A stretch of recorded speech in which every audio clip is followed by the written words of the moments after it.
A nossa Constituição, por adotar o modelo de democracia semidireta ou participativa, deu ao brasileiro a oportunidade de escolher qual a forma de governo que ele gostaria que fosse implantada no Brasil e qual sistema de governo que ele gostaria que nós tivéssemos aqui. Isso foi feito por meio do plebiscito e essa informação ela consta no ato das disposições constitucionais transitórias, lá no seu artigo 2º.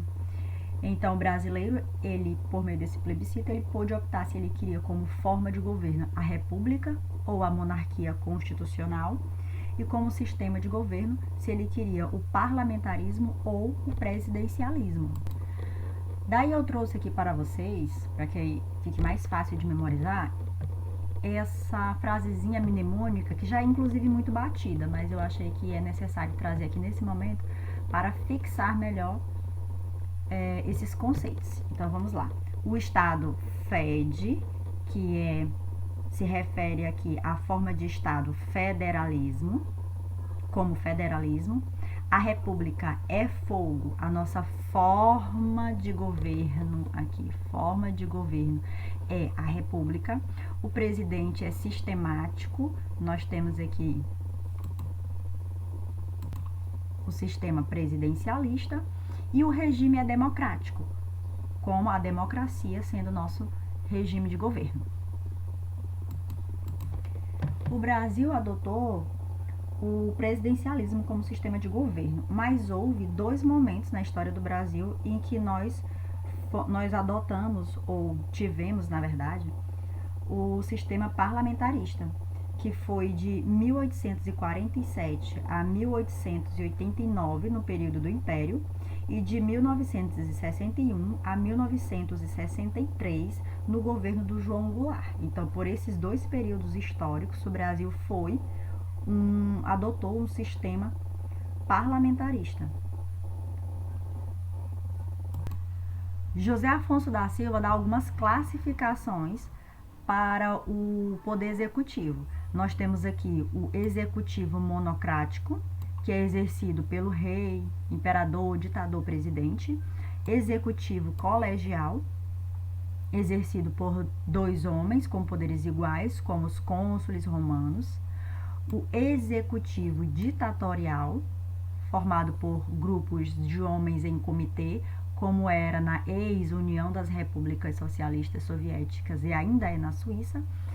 E o executivo dual, próprio do parlamentarismo, um chefe de Estado e um conselho de ministros, ou seja, um indivíduo isolado e um comitê.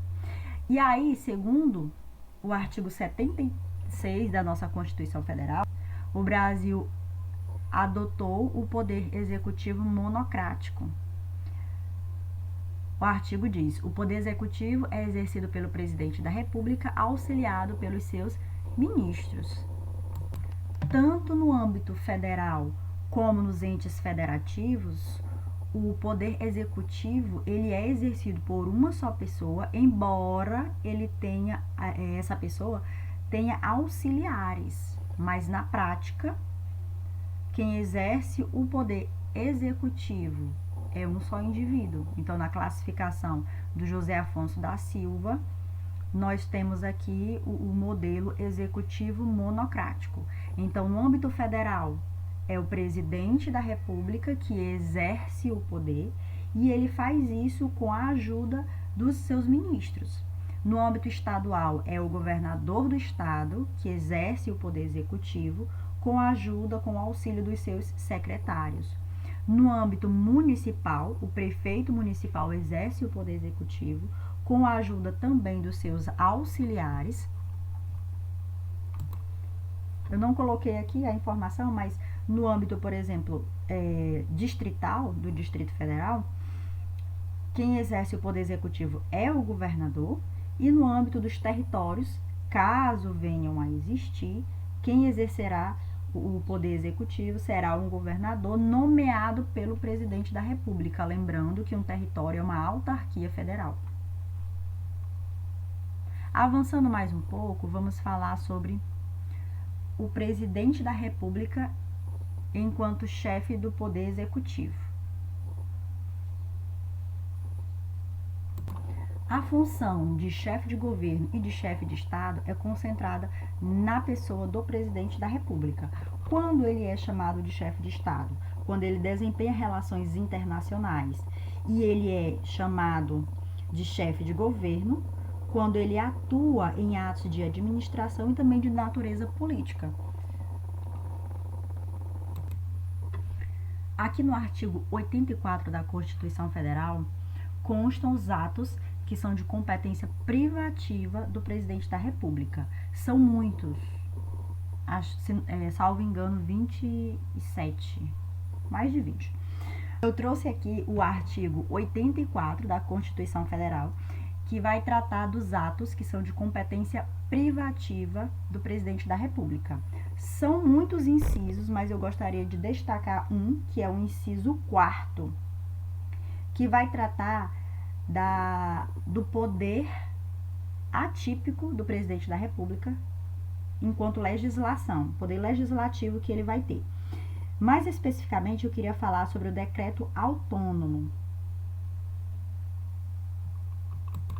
Questiona-se sobre a legitimidade do decreto autônomo do presidente da República, porém, segundo a Constituição Federal, ele tem natureza legítima desde que ele não extrapole os limites da lei. Porque se isso acontecer, se ele extrapolar a competência que é do presidente da República, essa competência atípica, o ato pode ser sustado pelo Congresso Nacional. O decreto autônomo, ele tem natureza legítima desde que o seu conteúdo não extrapole os limites constitucionais. Além disso, existem condições para a elegibilidade do presidente da República. Eu trouxe aqui algumas e coloquei aqui como destaque o primeiro elemento, o primeiro requisito. Nós temos aqui, ser brasileiro nato, não pode ser naturalizado. Para o cargo de presidente da República, não pode ser eleito um indivíduo que seja naturalizado, apenas brasileiro nato.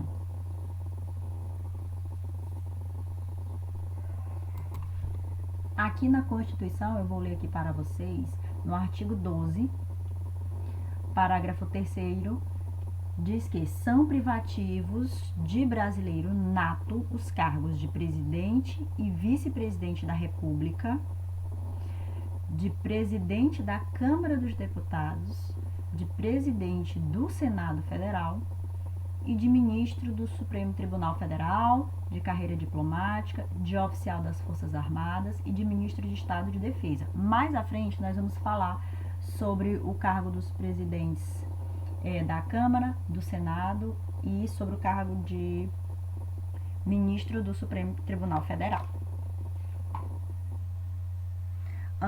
Continuando aqui com os elementos de elegibilidade do presidente da República, nós temos estar no pleno exercício dos direitos políticos, alistamento eleitoral, domicílio eleitoral na circunscrição, filiação partidária, idade mínima de 35 anos, não ser inalistável nem analfabeto, não ser inelegível.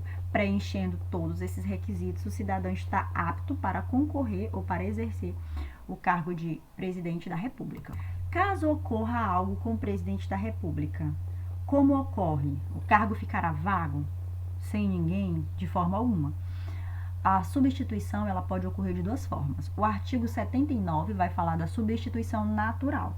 Substituirá o presidente no caso de impedimento e suceder-lhe-á no de vaga o presidente da República. Então, quem que é o substituto natural do presidente da República é o vice-presidente da República, eleito juntamente com ele durante o processo eleitoral.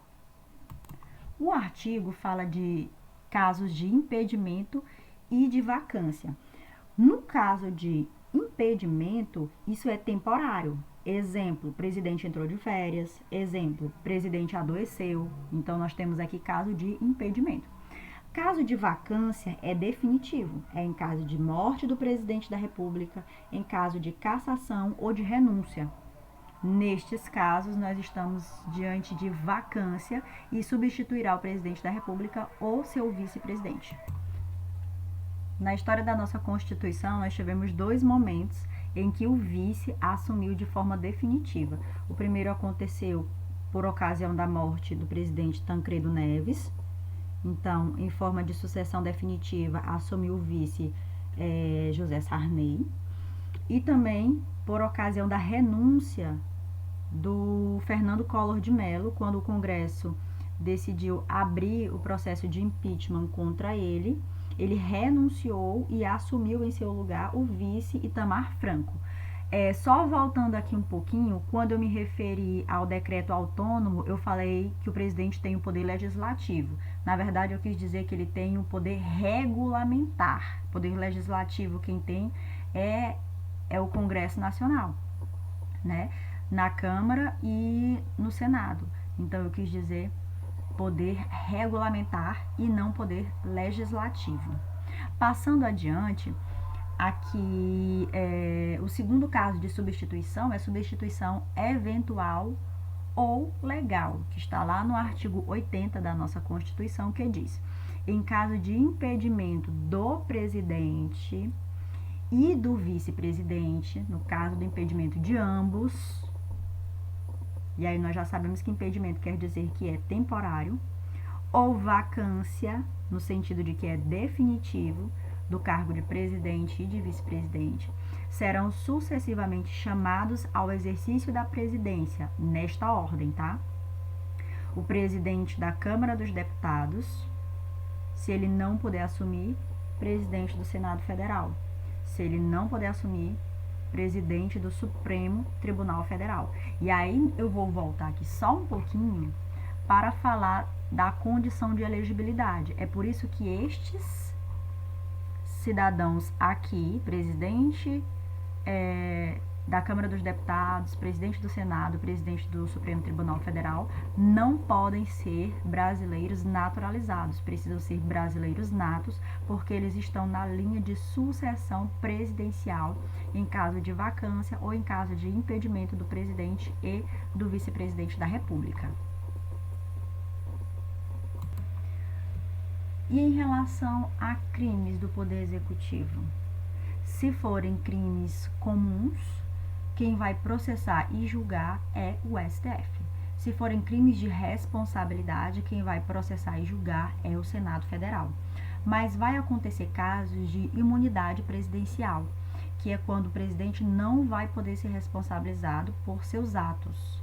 Isso está lá na Constituição Federal, no artigo 86, parágrafo 4º, que diz que o presidente da República, na vigência do seu mandato, não pode ser responsabilizado por atos estranhos ao exercício de suas funções.